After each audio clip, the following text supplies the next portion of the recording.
講啲嘢俾你知啊。Hi Marv。 Hello。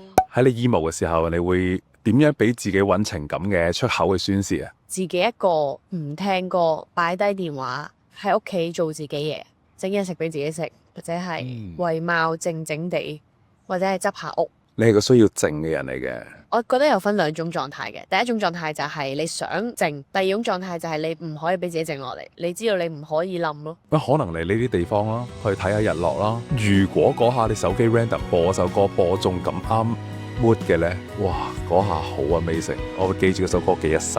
我以前都係嘅，其實，但係自從我真係多咗嘢處理嘅時候呢，我就冇咗音樂咯。